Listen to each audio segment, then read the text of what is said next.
Amados irmãos, antes de mais nada, vamos orar.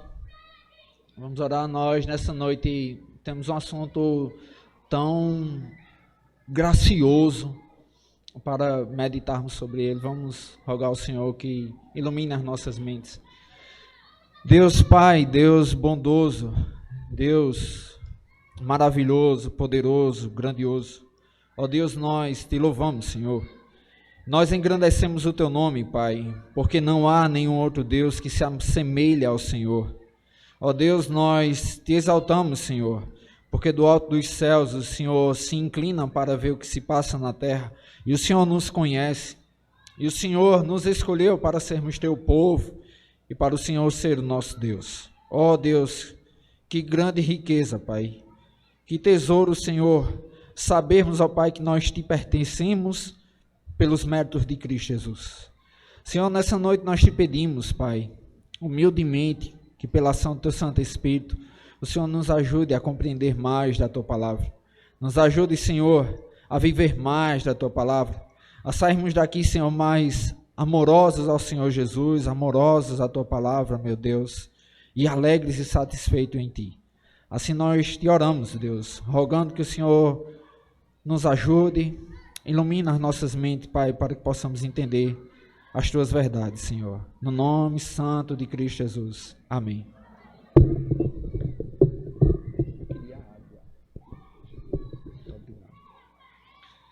Meu irmão, o irmão vai ficar passando, vai deixar perto.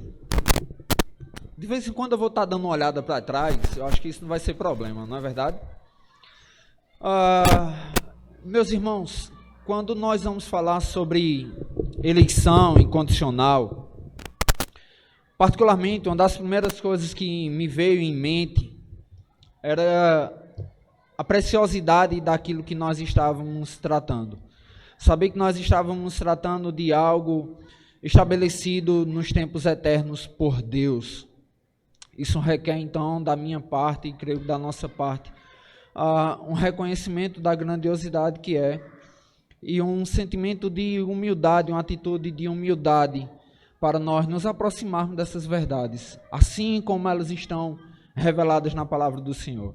A respeito disso, Calvino, ele faz um comentário sobre como se achegar, a maneira de abordarmos, de nos aproximarmos de uma doutrina tão importante como essa, assim como as demais. E ele diz o seguinte: o assunto da predestinação, cercado por consideráveis dificuldades, torna-se perplexo e, a partir disso, perigoso por causa da curiosidade humana, que não pode ser impedida de vaguear por veredas proibidas. Aqueles segredos de sua vontade, que ele ouve fazer conhecidos, nos são revelados em sua palavra, revelados até onde ele sabia que seria proveitosos para o nosso bem-estar.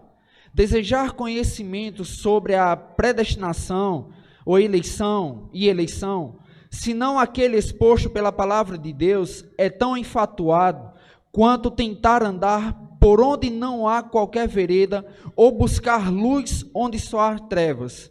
Que esse seja, pois, o nosso princípio. A melhor regra de sobriedade consiste em não somente aprender a seguir até onde Deus nos guia, mas também em aprender a não prosseguir além do que Ele ensina, tentando nesse prosseguimento ser o mais sábio. Então, a advertência ou o conselho de Calvino é que aquilo que Deus revelou em sua palavra é o suficiente para nós, em matéria de fé, em matéria de salvação. Por que essa palavra logo de início? Nós temos visto que está muito, principalmente nas redes sociais, depois de umas palavras do pastor Silas Malafaia, há muitas postagens sobre ele combatendo, a ideia dele combater a predestinação com a doutrina da graça, né? Então, na verdade, causa uma confusão muito grande. O que Calvino, então, ele nos diz é que nós precisamos nos aproximar sim com humildade e a partir daquilo que Deus revelou. Não há necessidade de nós simplesmente ficarmos em discussões que não vão nos levar a absolutamente nada. quando aquilo que era necessário para a nossa fé, quando aquilo que era necessário para que nós crêssemos a respeito de Deus, do Senhor Jesus Cristo, do Espírito Santo, da salvação e dos planos eternos, estão revelados nas Sagradas Escrituras. Pode passar?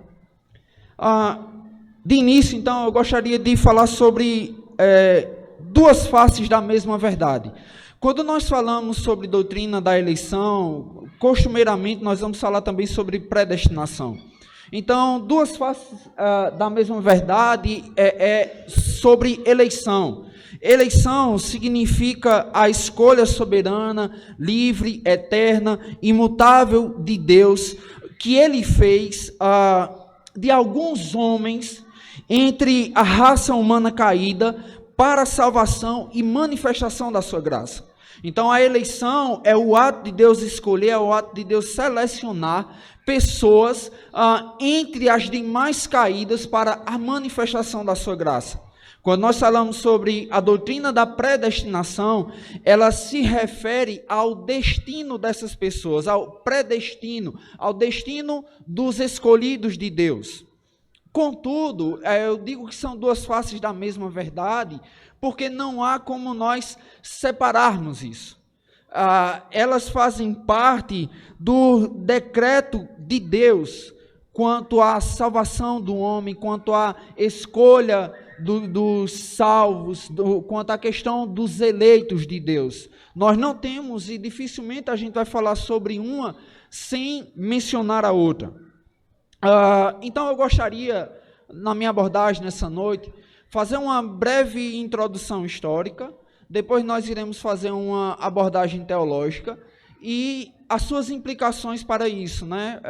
Saber sobre a doutrina da eleição, qual a relação disto com os nossos dias, de que forma nós trazemos o ensino da doutrina da eleição como algo prático para a igreja, como algo prático para os nossos dias.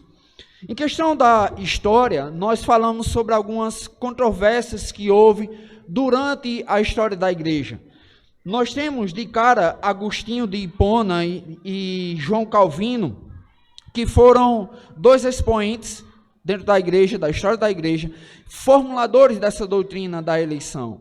A doutrina essa que a gente vai ver que sofreu muitas disputas, houve muitas controvérsias, houveram muitos atritos, muitas pessoas se levantando. Então, os nomes que nós temos assim de grandes destaques no que se refere à doutrina da eleição, pessoas que se levantaram para defender, foram sistematizadores, principalmente João Calvino, Agostinho de Hipona e então João Calvino. Mais na frente, então, nós temos Pelágio e João Wesley. Esses dois, eles tiveram uma posição contrária à doutrina da eleição. Para Pelágio, a ideia da predestinação, ele entendia que o homem era responsável pela predestinação. Ele entendia que o homem tinha como colaborar com a graça de Deus. Ele entendia que o Deus escolhia, Deus elegia de acordo com a presciência, sabendo que as pessoas iriam crer nele. Então, tanto João Wesley como Pelágio, eles tinham esse entendimento totalmente contrário de João Calvino, totalmente contrário de Agostinho. Eles entendiam que o homem cooperava com a ação de Deus para a salvação. O homem, ele decidia a respeito, ele tinha como ajudar a Deus na questão de ser eleito, né? Deus, ele entendia que Deus previa que ele iria crer, então ele fez por onde, então Deus o salvaria. Por fim, nós temos também Jacobus Armínios e nós temos Francisco Gomaro. Armínio, ele defendia basicamente a mesma tese de Pelágio. Ele entendia que Deus, ele anteviu aqueles que o aceitaria. Deus anteviu aqueles que iriam dizer assim: sim, eu quero o Senhor Jesus Cristo, então, já que ele disse que queria Cristo, então ele será salvo. Mas não somente isso, ele entendia também que após queda do homem, após a queda de Adão, o homem ainda permanecia no seu livre-arbítrio, podendo então aceitar ou então rejeitar a graça de Deus, rejeitar a salvação de Deus, rejeitar o ato de Deus ter o escolhido.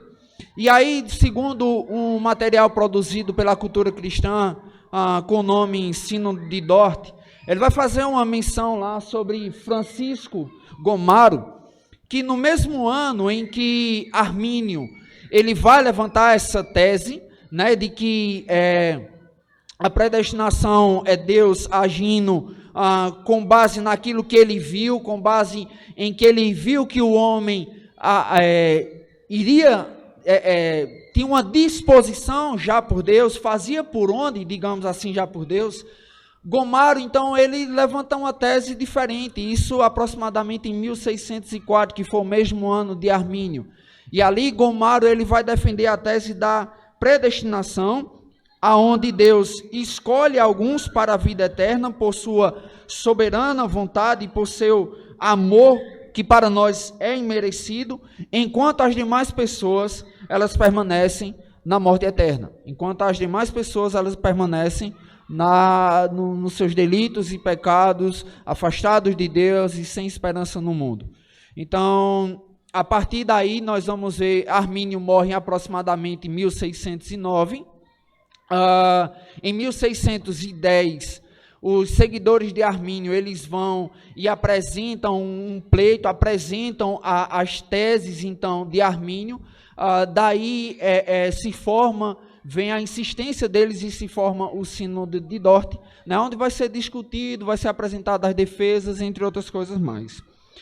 Para nós, então, calvinistas, reformados, o que nós cremos, o que é que nós cremos a respeito da eleição? Né? O que é que nós temos, o que é que a palavra de Deus nos revela como verdade, para que nós possamos nos assegurar, para que nós possamos nos firmar nela.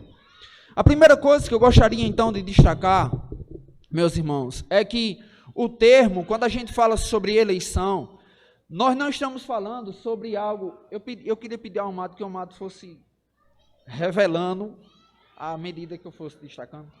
Pode ser, meu irmão? O irmão recua? Tem como recuar?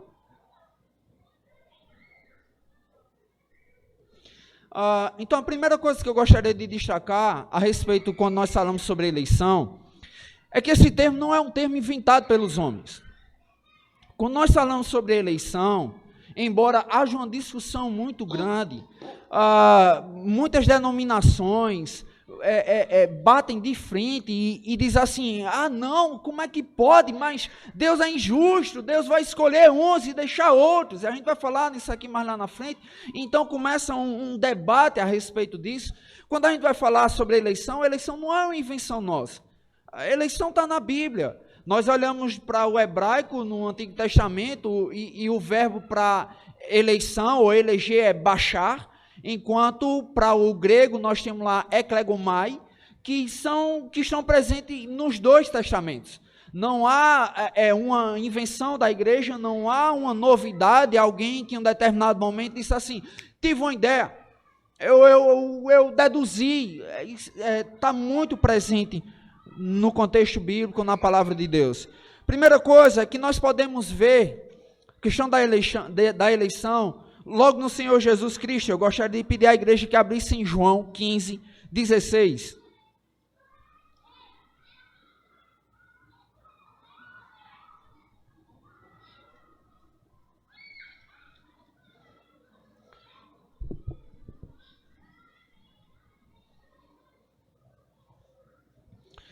No testemunho do Senhor Jesus, ele nos diz o seguinte: não fostes vós que me escolheste a mim, pelo contrário, eu vos escolhi a vós outros, e vos designei para que vades e deis frutos, e o vosso fruto permaneça, a fim de que tudo quanto pedirdes ao Pai, em meu nome, eu vos conceda.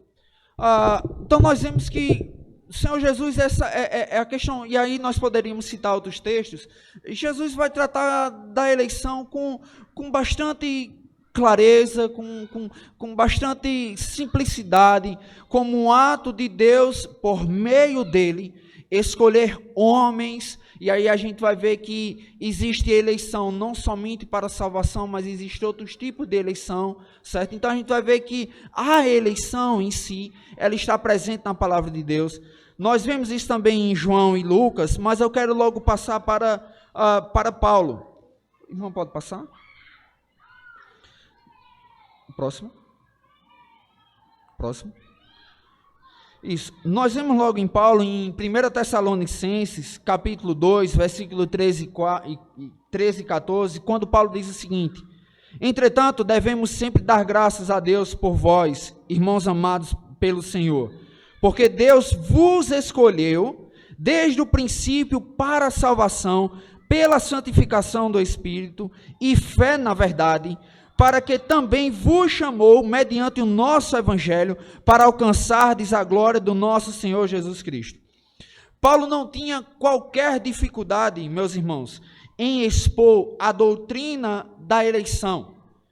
Pelo contrário, ele vai sempre introduzir a doutrina da eleição com o intuito de ajudar os crentes a perceberem quão grande graça os salvou, quão grande graça os alcançou, e assim levá-los a uma reação de dignidade diante de Deus, uma reação de adoração.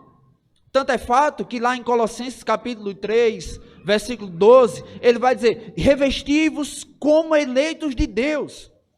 A eleição, então, ela é algo que deve ser prático na nossa vida. Então, Paulo ele sempre vai estar introduzindo a questão da eleição para os seus ouvintes, mas não como uma realidade que ainda há de acontecer, mas como uma realidade presente. Tanto é fato que Paulo também em Efésios, ele vai dizer que nós estamos em Cristo Jesus, né? Que nós já desfrutamos de uma realidade espiritual. Então, Paulo, ao que se refere a lidar com a doutrina da eleição, para ele era assegurar os crentes da sua verdadeira realidade, da graça de Deus que os salvou, pois como nós iremos ver, condição nenhuma o homem tinha de se chegar até Deus, de dizer assim: sim, Deus, eu te aceito. Não, a mente, o coração e a vontade do homem era totalmente voltada para qualquer outra coisa. Então nós vemos que no contexto bíblico, em tratar de eleição, tanto o Senhor Jesus Cristo, tanto apóstolos, tanto Paulo também apóstolo, lidavam com a questão da eleição de uma forma muito tranquila. Quando nós falamos sobre tipos de eleição, 3 tipos eu gostaria então de dar um destaque. Primeiro, é sobre a eleição no Antigo Testamento. Isaías? Sim. Isaías 41, versículo 8 e 9.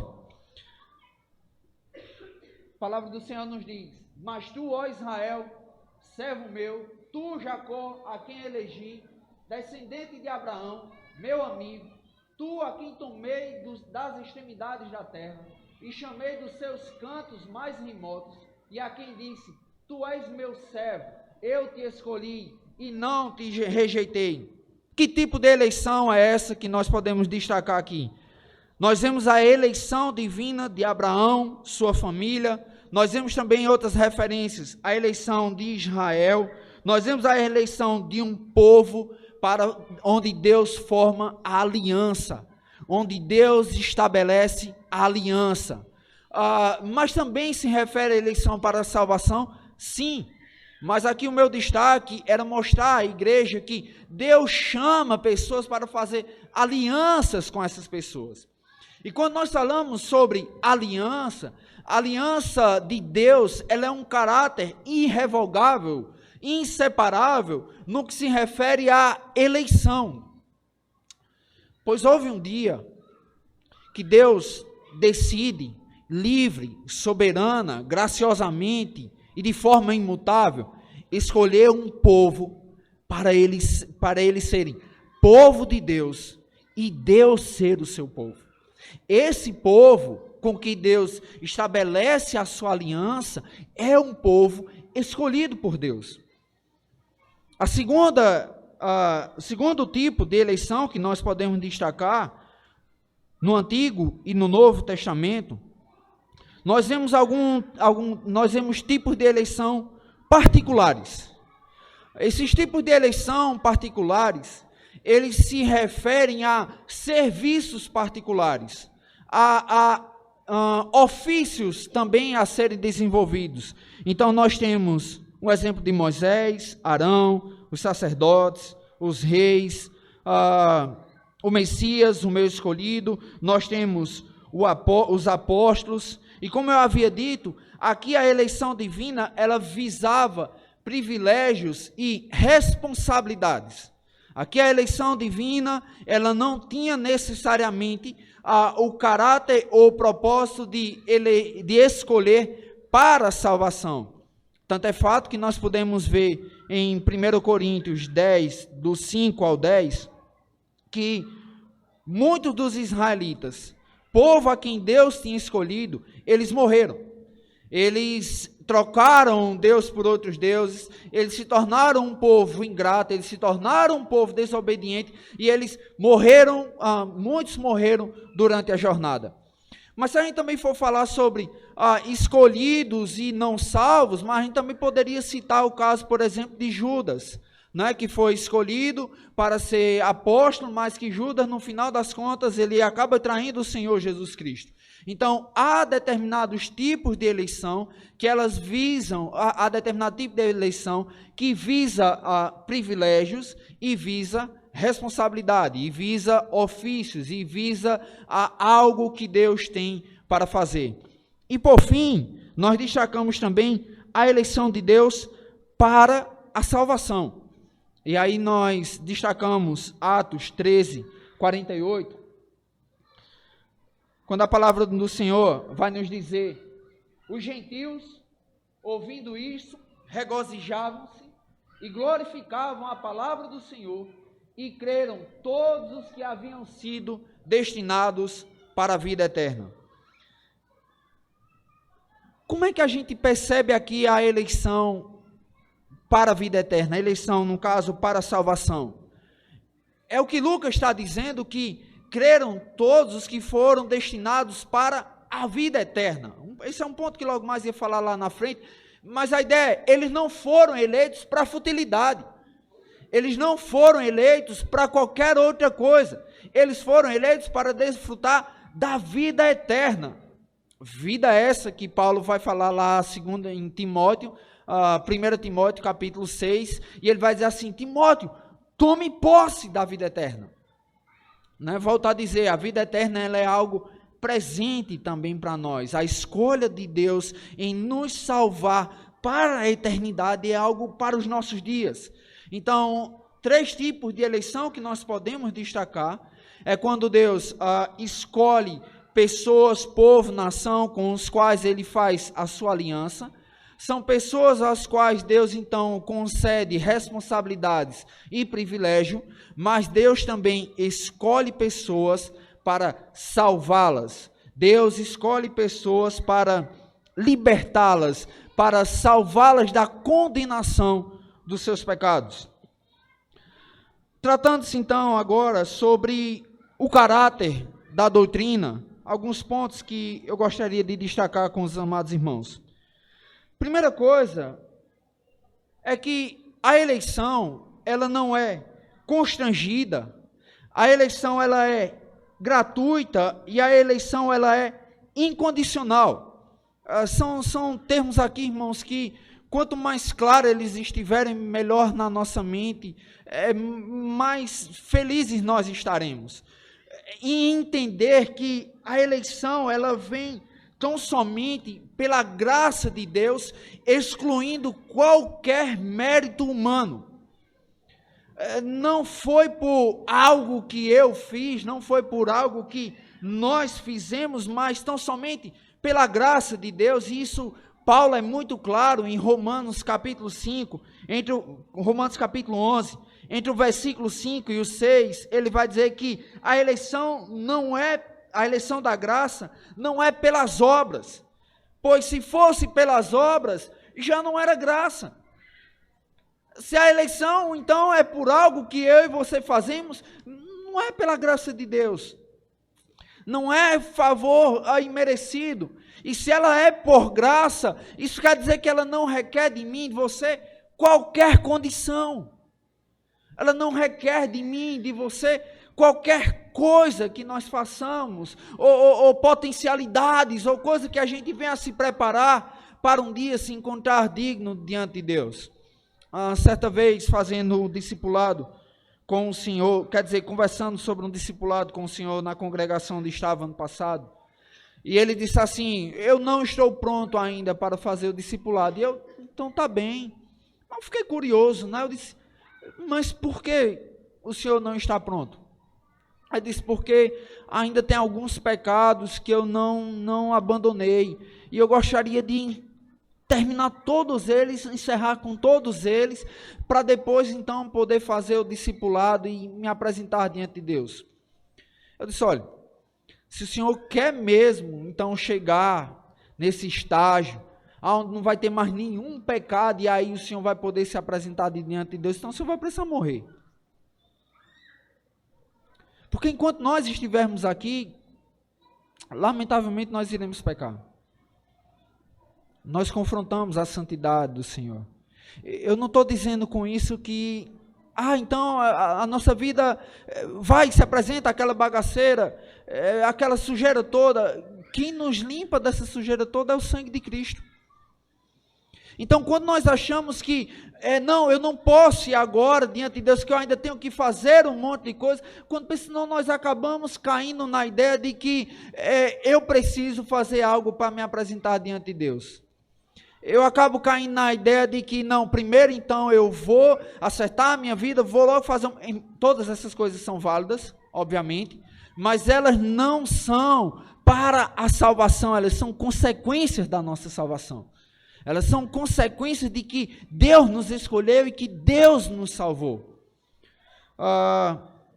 Então nós já falamos que a graça, então, ela é imerecida, ela é gratuita, ela é incondicional. A eleição, ela não chega até nós porque eu e você um dia dizemos assim: Deus, eu ordeno que eu seja eleito.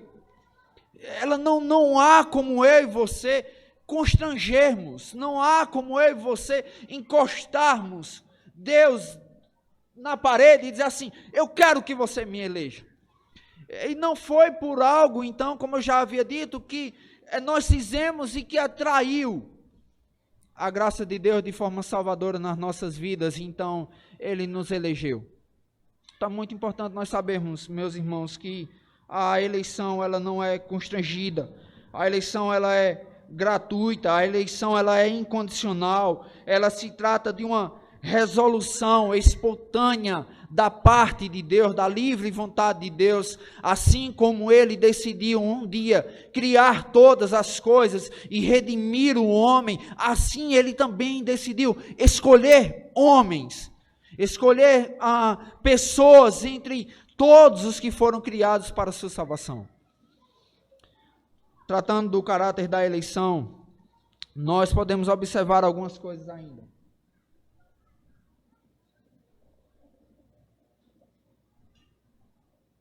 Primeiro, a escolha divina antecede a existência dos escolhidos.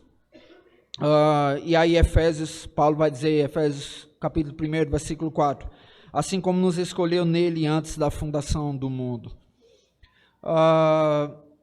Eu fiz de tudo, confesso aos irmãos, para não ouvir, embora eu ouvi algumas coisas lá da palestra lá, da palavra do pastor Silas Malafaia, durante essa semana, salvo me engano, e ele contradizendo, como eu havia dito no início, a doutrina da eleição, tentando justificar que não haveria por conta da graça de Deus. Ele vai citar Paulo em Efésios, dizendo assim, que nós somos salvos pela graça, e ele para aí, e ele diz assim: esse é o critério, essa é a base da salvação, é a graça de Deus. É verdade? É verdade, mas não é toda a verdade, porque Paulo continua dizendo, é mediante a fé. E isso não vem de vós, é dom de Deus. E aí Paulo aqui, então, a primeira coisa que ele nos diz é que a escolha de Deus foi simplesmente antes de que qualquer um de nós existíssemos.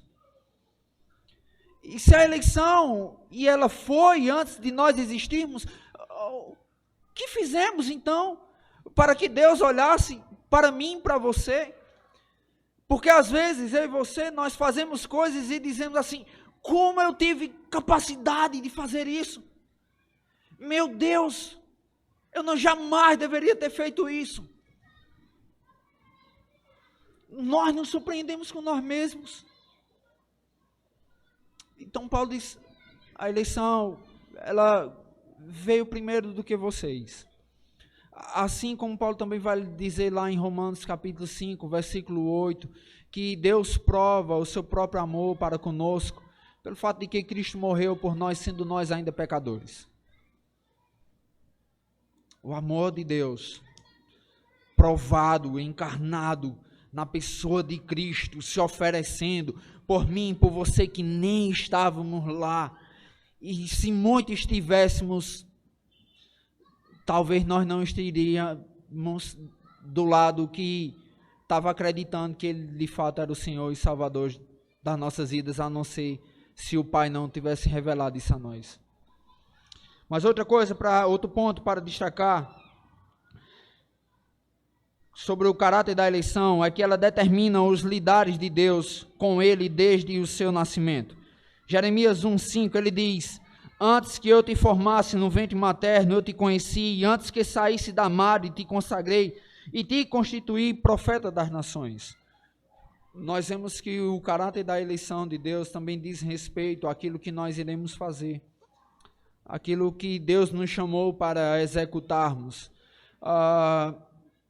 Dificilmente eu dou algum exemplo que se refira à minha pessoa, mas eu poderia dizer que por anos eu relutei e dizer assim, Senhor, eu tenho 2 irmãos mais velhos que eu, então os irmãos mais novos, a ideia é olhar para os mais velhos, ver o que eles estão fazendo, as escolhas da vida, e dizer assim, eu vou também, principalmente se eles acertarem.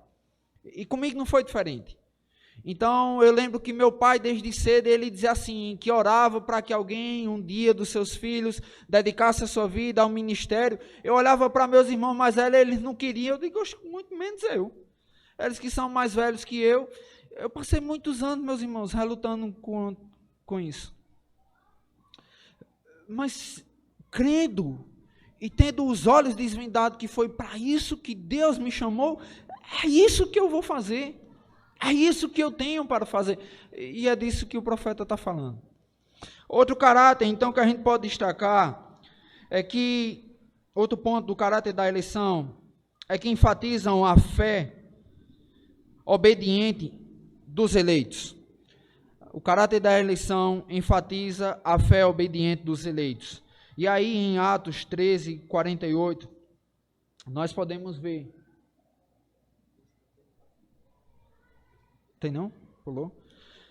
Atos 13, 48. Os irmãos podem abrir, por gentileza. Não está no próximo, não? Não.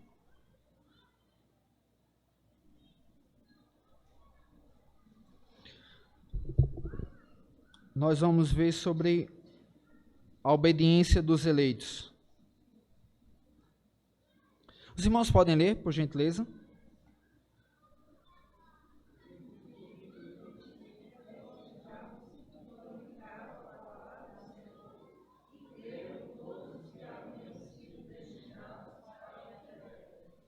Os gentios, ouvindo isso, regozijaram e glorificaram a palavra do Senhor e creram todos os que haviam destinados à vida eterna.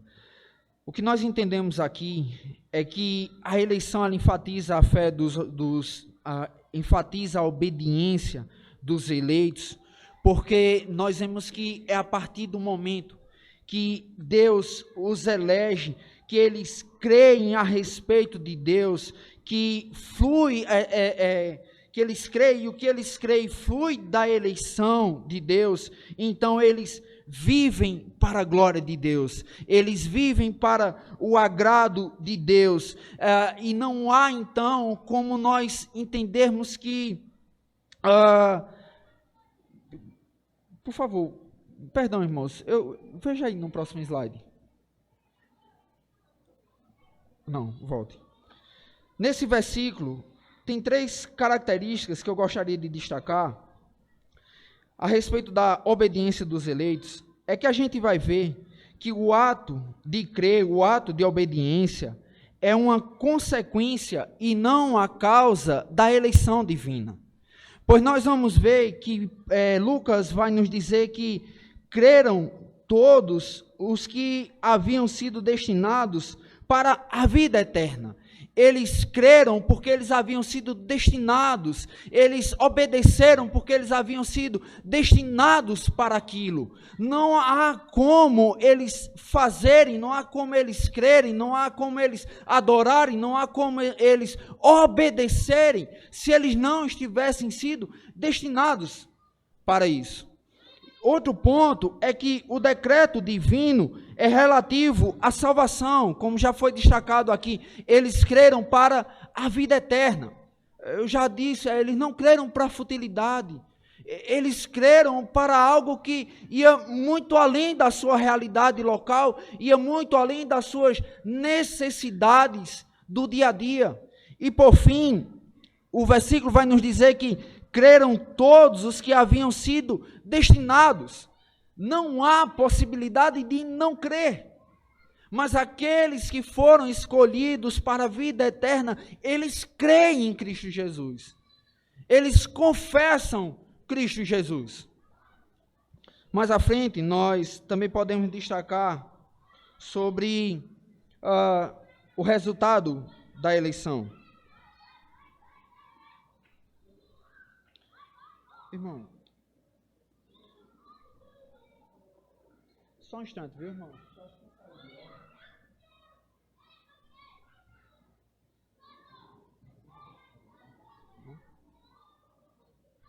Isso. Falando sobre a eleição, gostaria de destacar sobre a fonte da eleição.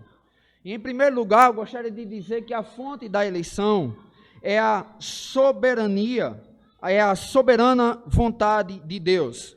E aí a gente pode perceber isso em João, capítulo 6, o versículo 37, o 44 e o 65, onde a palavra do Senhor vai nos dizer: todo aquele que o Pai me dá, esse virá a mim, e o que vem a mim, de modo nenhum, o lançarei fora.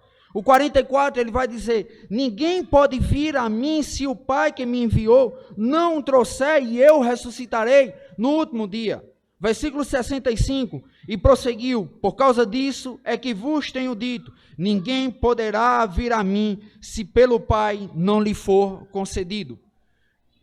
João é muito claro quanto que a eleição é um ato soberano da livre graça de Deus. A eleição é pela soberania, pela vontade de Deus. Outro destaque é a causa da eleição. E aqui a gente pode levar em consideração a misericórdia infinita de Deus e a manifestação da sua glória. Em Romanos 29, versículo 23, Romanos 29, 23, Paulo vai nos dizer: a fim de que também desse a conhecer as riquezas da sua glória em vasos de misericórdia, que para a glória preparou de antemão. Então nós vemos que uma das bases, ou a causa da eleição, é a misericórdia de Deus. É o ato de Deus agir com a grandeza, agir com amor, agir também com justiça, pois a sua misericórdia se estende a nós por conta do sacrifício de Cristo Jesus. Então, a misericórdia de Deus, ela tem uma relação muito íntima com a sua eleição. E nós também podemos ver sobre os objetos da eleição. Segundo João, capítulo 1, versículo 12 e 13, nós vemos que os objetos da eleição são pessoas pecadoras. Mas a todos quanto receberam, deu-lhes o poder de serem feitos filhos de Deus, a saber, os que creem no seu nome, os quais não nasceram do sangue, nem da vontade da carne, nem da vontade do homem, mas nasceram de Deus. Geralmente as pessoas costumam dizer que todos são filhos de Deus, né? E aí vem uma pergunta: todos são filhos de Deus? Todo mundo é filho de Deus? Não. Todos são criatura. Nós só somos filhos de Deus. E aqueles demais só são filhos de Deus por conta de Cristo. É interessante, irmãos, porque Paulo também vai falar lá em Romanos capítulo 8, que o pendor da carne, a vontade da carne, é para a morte. Então, aquele que não nasceu do Espírito, aquele que não nasceu da água, o resultado dele não é nenhum outro a não ser a morte eterna. Mas aqueles então que receberam a Cristo Jesus, que a graça de Deus foi derramada livre e espontaneamente sobre a vida deles, eleitos por Deus, esses são salvos. Esses têm um encontro certo com o Senhor e Salvador das suas vidas. Nós também não podemos pensar sobre eleição fora de Cristo. E aí é o próximo tópico. Eleitos em Cristo, com base em Efésios capítulo 1.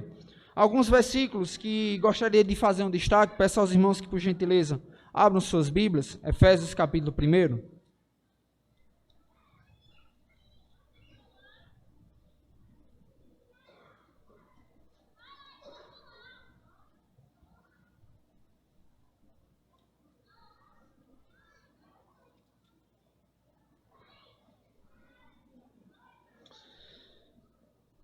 Efésios capítulo 1, versículo 4, ele vai dizer o seguinte.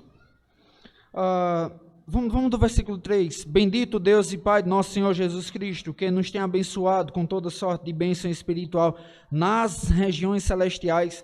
E essa parte do em Cristo, ela é extremamente importante para o texto logo em seguida. Porque ele vai dizer, assim como nos escolheu nele antes da fundação do mundo. Veja, não há como eu e você pensarmos em sermos escolhidos por Deus fora de Cristo, fora da pessoa de Cristo. Eu e você fomos escolhidos por Deus por estarmos unidos em sua pessoa, por estarmos representados, como ele vai colocar no capítulo 2, representados por Cristo Jesus. Não há eleição fora de Cristo Jesus. E a grande tese, que assim nós também poderíamos dizer, que Paulo vai defender aqui, é que toda bênção celestial, toda dádiva de Deus, ela é cristocêntrica. Por isso que nós falamos, Deus lhe abençoe em Cristo Jesus. Nós oramos em Cristo Jesus. O acesso, o meio, o canal entre um homem e Deus é tão somente o Senhor Jesus Cristo. Mas há algo mais para a gente pensar aqui. Versículo 5, ele vai dizer, nos predestinou para ele para a adoção de filhos. A eleição para a adoção de filhos, ou sermos feitos filhos em Deus, como nós já havíamos dito, tão somente é pela pessoa do Senhor Jesus Cristo. Mais adiante ele vai falar, versículo 7, no qual nós temos a redenção. Nós somos redimidos, nossos pecados, eles são pagos, tão somente pela redenção em Cristo Jesus, nossos pecados são perdoados, nossa dívida ela é quitada. Paulo ainda continua, versículo 11, dizendo, no qual no qual fomos feitos herança. Eu e você fomos feitos herança de Deus, através de Cristo Jesus. Então, somente através da graça dele se estendendo a cada um de nós. O versículo 13, ele vai concluir, pelo menos eu concluo esses pontos, onde ele vai dizer que o Espírito Santo em nós, ele nos selou. O que Paulo discorre aqui em primeiro capítulo de Efésios é que Deus escolheu em Cristo Jesus e o Espírito Santo selou. Deus planeja, o Filho executa e o Espírito Santo ele aplica a obra da redenção de Deus no homem. Mas nós também podemos ver, outro ponto, é a Trindade presente na eleição. Peço aos irmãos que passem algumas páginas e vamos para 1 Pedro.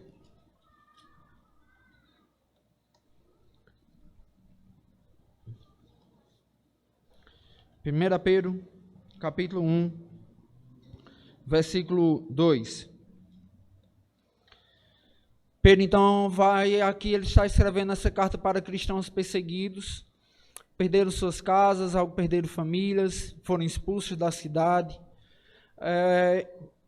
Majestoso, irmãos, como Pedro, então, ele começa a consolar e confortar esses irmãos, por onde ele inicia.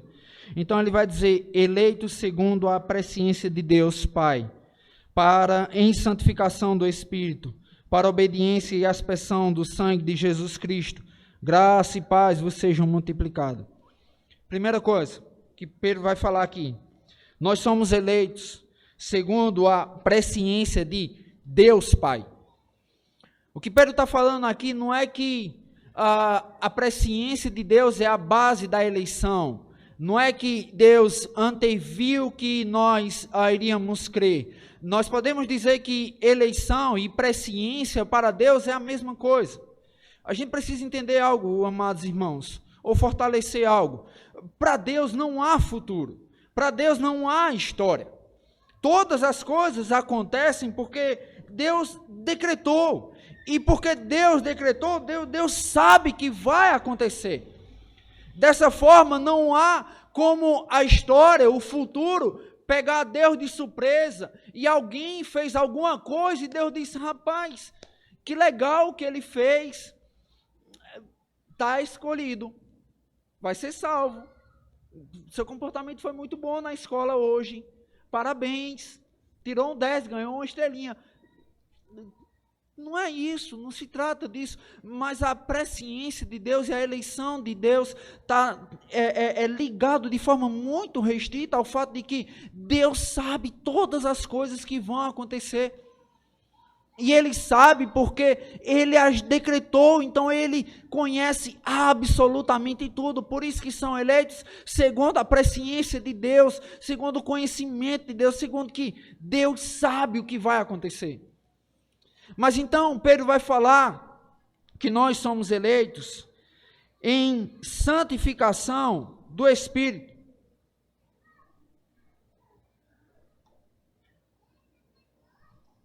E aqui nós observamos um ponto interessante, que a eleição, ela é mediante a santificação. Não há como eu e você dizermos que nós fomos justificados, nós fomos salvos, eleitos de Deus e agora a nossa vida pode ser de qualquer jeito. O que Pedro está deixando muito claro é que nós fomos salvos em santificação do Espírito, ou seja, é para viver em santidade. Então, há como eu saber, ou você saber se é eleito de Deus? Pela vida, pela obediência. E, logicamente, o contrário também é verdadeiro. Se você não anda em santidade, se você não vive em santidade, o que se deduz de forma muito lógica é que você não é um eleito de Deus. Pois nós fomos eleitos em santificação do Espírito. Como havia dito, não para futilidade, não para qualquer outra coisa. E por fim, então, Pedro vai dizer que foi também para a obediência e a aspersão do sangue de Jesus Cristo. E aqui há uma clara referência, como já foi lido nessa noite, quanto à purificação. No Antigo Testamento, a purificação ela era feita com água sendo aspergida, colocada sobre. E aqui a referência é: nós fomos eleitos segundo o sangue de Cristo, que foi derramado na cruz, que foi derramado sobre nós, que foi colocado sobre nós. Então, Pedro deixa muito bem claro que Deus Pai, Deus Filho e Deus Espírito Santo, eles estão presentes na eleição do homem para a salvação, na eleição para livrá-los do pecado. E aí a gente vai para mais um outro ponto. Por favor, irmão. Há injustiça da parte de Deus na eleição? Há injustiça? Deus é injusto porque escolheu uns e não escolheu outros. Vamos para Romanos, meus irmãos. Romanos capítulo 9, versículo 14 e 18.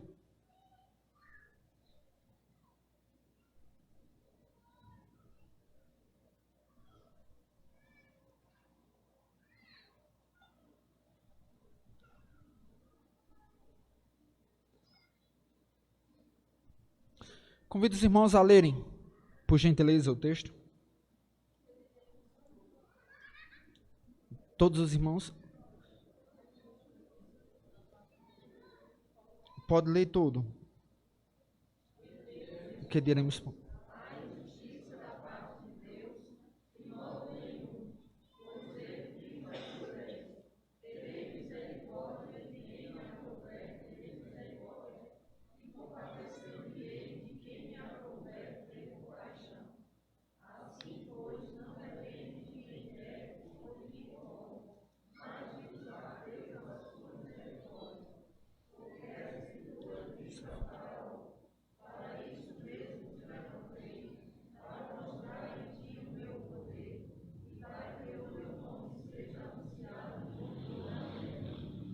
Logo,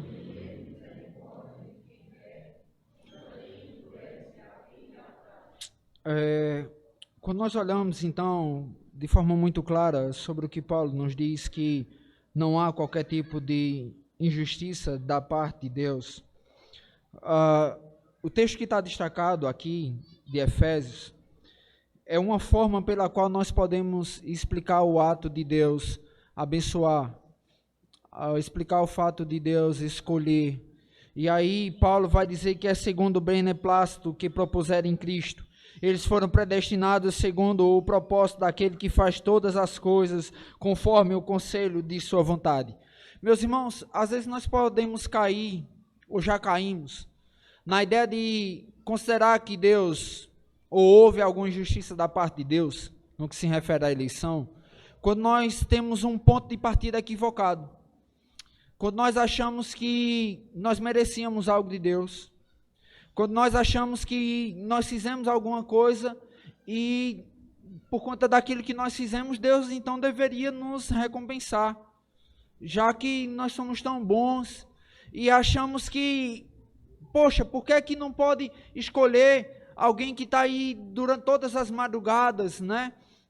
Atendendo os pobres, levando sopa e tudo e tal.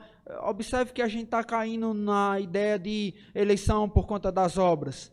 Mas então, Paulo ele é muito claro em Romanos em dizer que não há qualquer injustiça da parte de Deus. Ele vai dizer em Efésios que é pela livre e soberana vontade de Deus, pois Deus não tinha obrigação nenhuma de salvar absolutamente ninguém.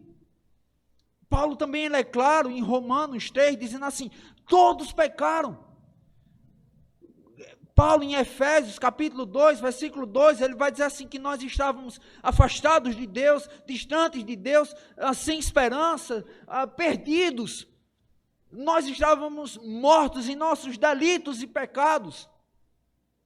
E para nosso espanto, não era só mortos, nós éramos escravos do pecado. E o escravo, ele faz a vontade do seu senhor. Como então um morto, escravizado, poderia se aproximar de Deus? Fazer por onde Deus o salvasse? A sua condição é a condição do homem no seu estado de pecado, ela é extremamente deplorável.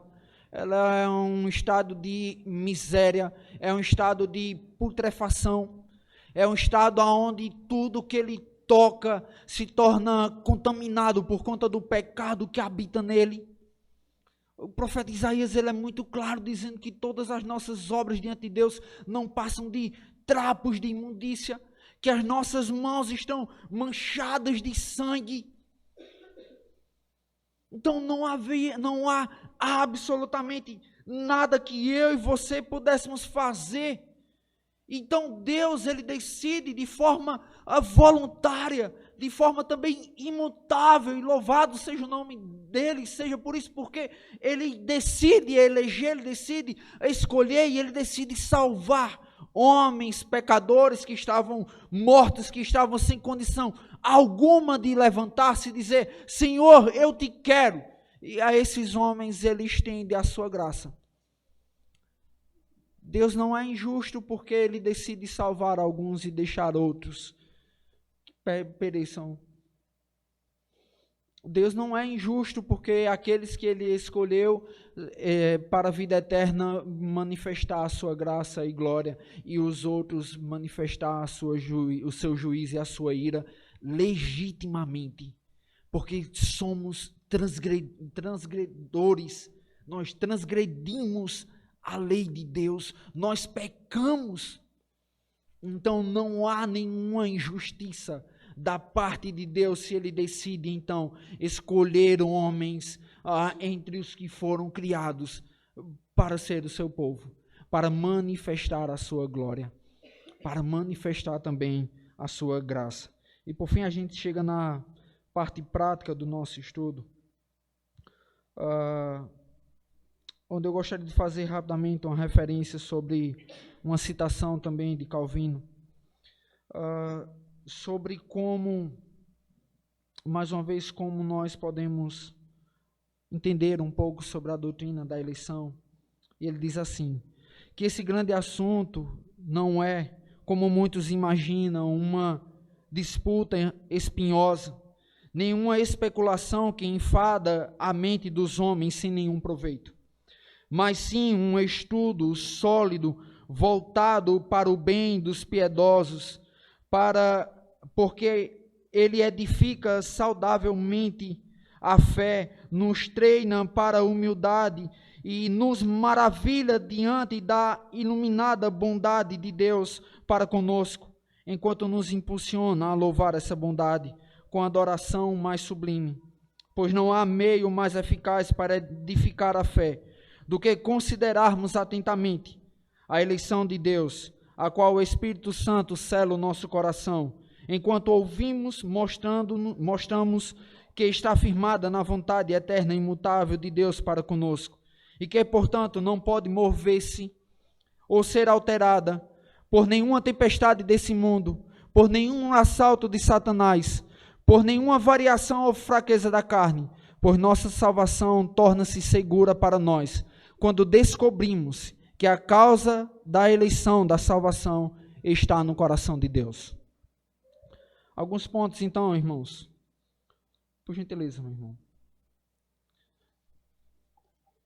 Com base no que nós colocamos sobre a eleição, o testemunho das Sagradas Escrituras é que nós fomos eleitos a fim de proclamarmos as virtudes daquele que vos chamou das trevas para a maravilhosa luz. Nós não fomos eleitos e agora, como diz o nosso hino, podemos ficar deitados eternamente em berço esplêndido, né?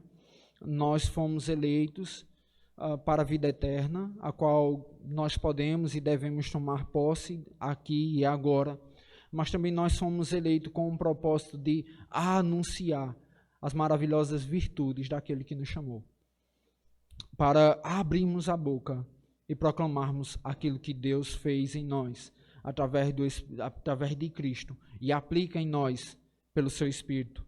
Outra coisa, é para sermos santos, irrepreensíveis, segundo Efésios 1, 4, 6, para a adoção de filhos e para louvor da sua glória.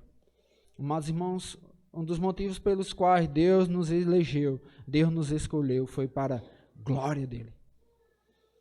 Para sermos filhos de Deus. Para não andarmos desgarrados como ovelhas, mas sabemos que temos um bom pastor. Para sabermos que ele cuida de nós. Para aguardarmos confiadamente um encontro triunfante com ele.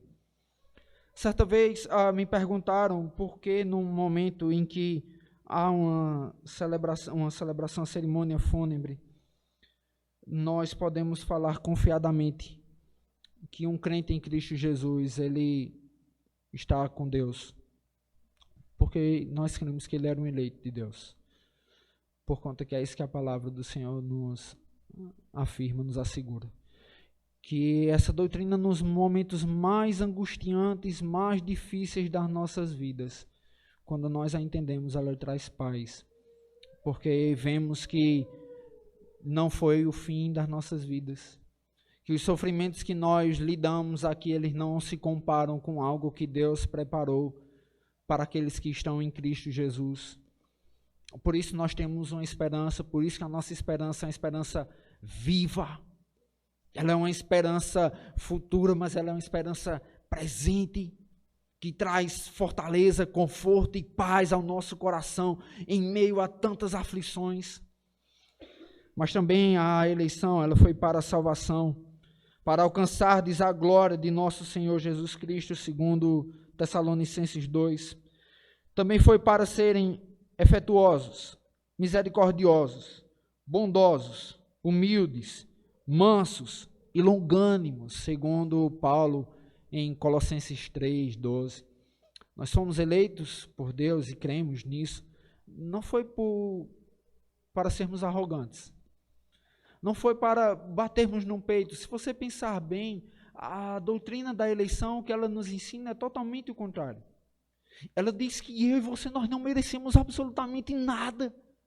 E que se Deus não tivesse se estendido para nós, estendido sua mão e graça para nós, nós estávamos perdidos. E não haveria esperança alguma para mim e para você.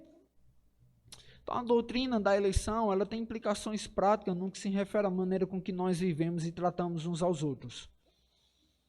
Entender que somos escolhidos por Deus, que temos uma identidade em Deus, que é o Senhor Jesus Cristo, essa é a maneira pela qual nós devemos viver. Essa é a maneira pela qual nós devemos nos portar. Essa é a maneira pela qual nós devemos nos relacionar e lidar com as demandas da vida. Sendo pacientes, Paulo vai dizer, suportem uns aos outros. E a ideia de suportar lá não é aquela ideia quando você está sentado do lado de alguém que você não gosta e diz, não, mas a palavra de Deus diz que é para suportar, então eu estou aqui. Eu estou me segurando, eu não vou apertar o pescoço dele. Né? Não é disso que Paulo está falando lá. O que Paulo está falando sobre o suporte lá é o que está sustentando essa caixa aqui. Ele está dizendo, suporte, carregue nos braços. Ponha ele nos seus braços e leve. Ajude, socorra. Esteja atento às necessidades, sejam sensíveis uns aos outros. Por quê? Porque nós fazemos membros do mesmo corpo, do mesmo povo, um povo escolhido por Deus. Não podemos viver de outra maneira. O Senhor Jesus, Ele misericordiosamente, Ele nos socorre em nossas imundícias. E por que não fazermos o mesmo? Por que não socorremos o outro? Somos eleitos por Deus para isso, meus irmãos. Há algum resultado, então, da eleição que eu gostaria de destacar, a gente já está concluindo. Ele vai falar sobre a motivação. Creio que foi aquele slide que ficou lá para trás, não foi? Isso. Os resultados da eleição. O resultado da eleição, em primeiro lugar, é para adoração sincera e reverente. É isso que Paulo vai falar em Efésios capítulo 1, versículo 3. Ele diz, bendito Deus e Pai de nosso Senhor Jesus Cristo, que nos tem abençoado com toda sorte de bênção espiritual em Cristo. Se você der uma olhada lá em Efésios capítulo 1, todas as sessões onde Paulo vai falar sobre as obras do Pai, sobre as obras do Filho, sobre as obras do Espírito Santo, ele termina dizendo, para o louvor da sua glória. Nós fomos eleitos para a adoração. Nós fomos salvos para uma adoração a um Deus santo, absoluto, supremo, que faz todas as coisas de forma sábia, perfeita, eterna, imutável, para o louvor da glória dele. Mas outro resultado da eleição é a profunda humildade, como eu havia dito. Paulo vai dizer lá em Efésios 2, do 8 ao 9, que pela graça sois salvos mediante a fé. Isso não vem de vós, é dom de Deus, não de obras, para que ninguém se glorie. A razão de sermos salvos, de sermos eleitos, é tão somente a soberania de Deus, irmãos. A soberana vontade de Deus. Não algo que nós fizemos. Por isso que eu havia dito, a doutrina da eleição leva eu e você, deve nos levar a um sentimento de humildade. Diante de Deus, diante dos demais, porque a graça que nos alcançou era um tesouro que, se Deus não nos desse, nós não teríamos como tê-lo. Ainda do resultado da eleição, ela é um incentivo à diligência. E em 2 Pedro, capítulo 1, versículo 10 a 11, Pedro vai dizer, procurai com diligência cada vez maior confirmar a vossa vocação e eleição, porquanto procedendo assim não tropeçareis em tempo algum, pois desta maneira é que vos será amplamente suprida a entrada no reino eterno do nosso Senhor e Salvador Jesus Cristo. Ou seja, em outras palavras, incentivo à diligência, à eleição. Isso significa que nós temos que mortificar a nossa carne. Nós temos que vencer o mundo e nós temos que resistir o diabo. Somos eleitos de Deus e precisamos lutar contra tantas e tantas coisas que nos afastam da presença de Deus. E a fonte de abundante consolação da eleição, Paulo vai dizer isso em Romanos 13, amados irmãos. Quem tentará acusação contra os eleitos de Deus? A eleição ela deve produzir em mim e você consolação. Porque absolutamente nada pode separar aqueles que são eleitos de Deus do seu amor, da sua bondade, da sua misericórdia. A eleição de Deus, ela se aplica em todos os momentos da nossa vida.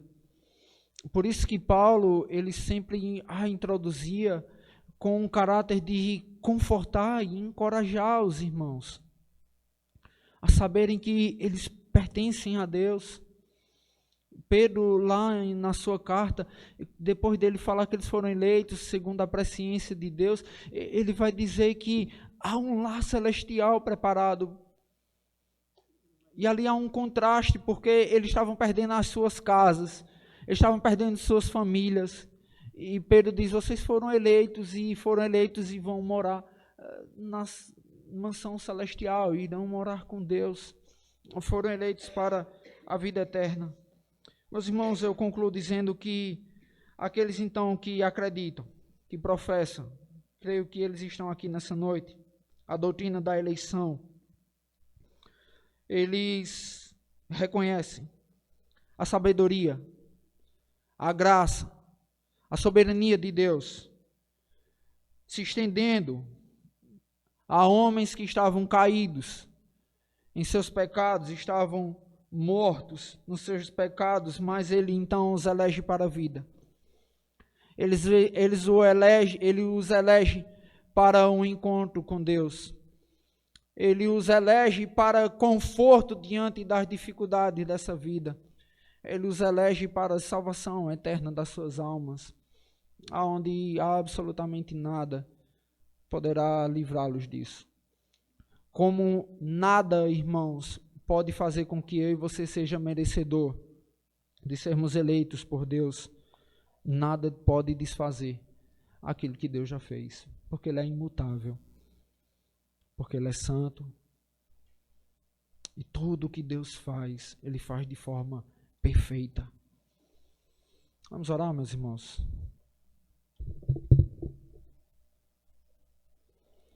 Pai Santo, Deus Eterno, Senhor de nossas vidas, nós te louvamos, Senhor. Nós bendizemos o teu nome, Pai.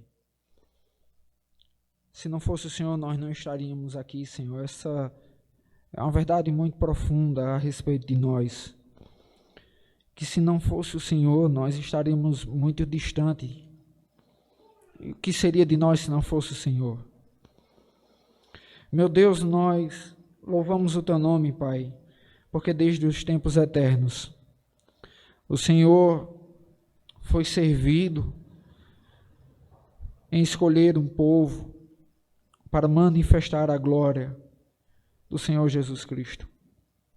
Meu Deus, muito obrigado, Pai, porque nós estávamos tão distantes de Ti, e o Senhor nos chamou para esse banquete, nos chamou para essa comunhão contigo que durará por toda a eternidade, Senhor. Onde, Deus, nós não iremos mais transgredir a Tua lei, onde nós não iremos fazer mais absolutamente nada que entristece ao Espírito Santo. Senhor, nós te agradecemos por isso, Pai, por ter olhado para nós, Senhor. Nós que não passamos de cacos de vidro, ó Deus. E o Senhor, então, nos deu vida, nos tornou preciosos aos teus olhos por conta de Cristo. Meu Deus, muito obrigado por isso, Pai. Senhor, o que nós rogamos como igreja do Senhor é que isso se torne algo palpável em nossas vidas. É que isso desemboque em nosso culto, Senhor, a certeza de que nós servimos a um Deus poderoso, nós temos um Deus poderoso, que nada pode nos tirar de Tuas mãos, Senhor. Que isso desemboque na nossa adoração, que isso desemboque, ó Deus, na maneira em que nós tratamos uns aos outros. Ó Deus, que isso desemboque na nossa oração, nas nossas palavras, ó Deus, nos nossos pensamentos, ó Pai. Para que, de fato e de verdade, Senhor, nós vivamos, ó Deus, para a glória do Teu nome. Ó Deus, assim nós te oramos, Pai. Gratos por Tua palavra, gratos, ó Deus, por tudo que o Senhor tem feito em nossas vidas. No nome de Cristo Jesus. Amém.